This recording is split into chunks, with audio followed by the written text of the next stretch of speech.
uffadheen uffata adii maannaa dhokatan soorata xumureen kan biiftuu gadii rabbi harka gonfoon fudhata innani gadhu masiinqoo yesuus harka ulfaataan dhufa jabaadheen adeeman daafuu egereen kiyyaa ifa galgalli kiyya. warri fagoo jirta warri dhiyoo jirtanii kana dhaggeeffadha haalli keessa jirtan bijachuu baatullee karoora baafadha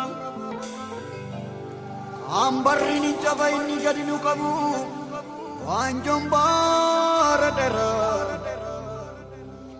rakkinni darbiti akka bayyaannanu gooftaan nutti meera gooftaan nutti meera gooftaan nutti meera.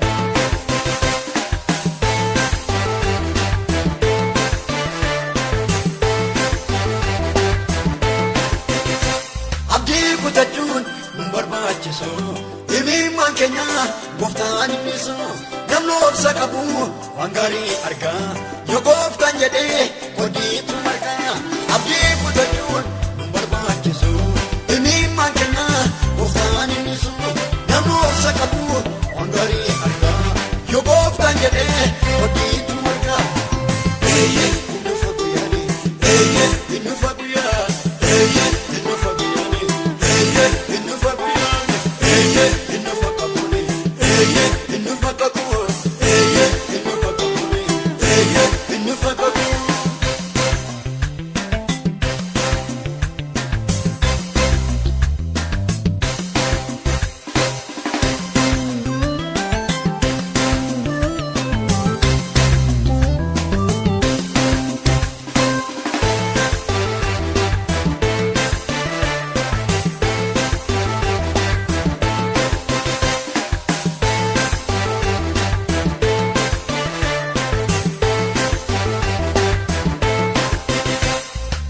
Sanani akkasii ta'u ijoollee kakuu garatti olmamu dirreen ulfinaa ni beekama inni gatamee hin barbaadama. Guyyaa sanani akkasii ta'u ijoollee kakuu garatti olmamu dirreen ulfinaa ni beekama inni gatamee hin barbaadama. Eeyye innufa guyyaani eeyye innufa guyyaa eeyye innufa guyyaa. Eeyye innufa guyyaani eeyye innufa kakuni eeyye innufa kakuni eeyye innufa kakuni eeyye innufa kakuni.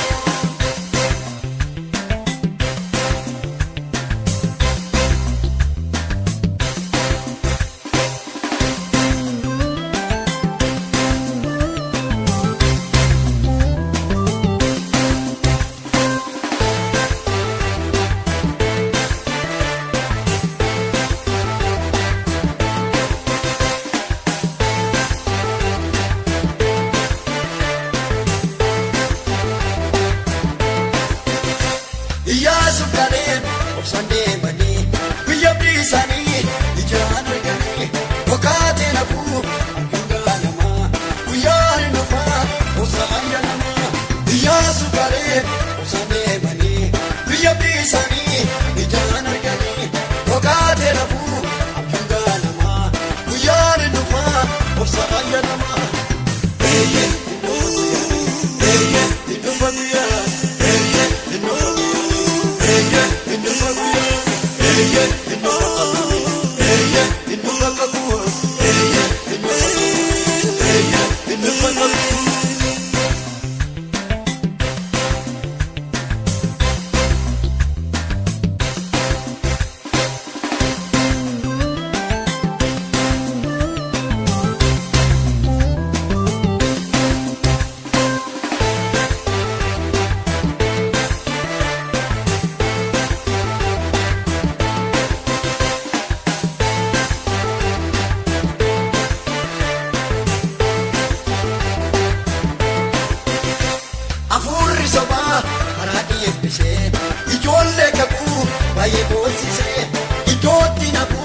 garuu beeka'a boruuf jalaleen gargaarin ba'a hafuurri sobaa karaa eebbisee ijoollee kakuu baay'ee doorsisee iddootti nafuu garuu beeka'a boruuf jalaleen gargaarin ba'a.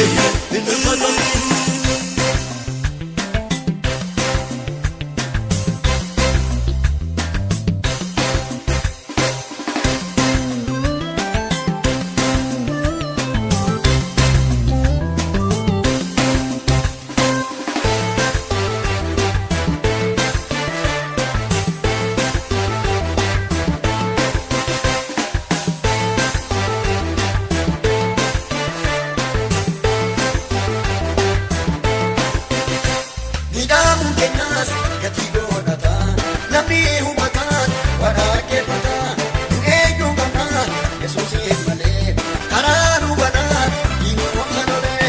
Midhaan kennaas gatii godhataa namni hubataan waraaqeffataa nu eenyu qabnaa Yesuusiin malee karaa nu banaa diinota lolee.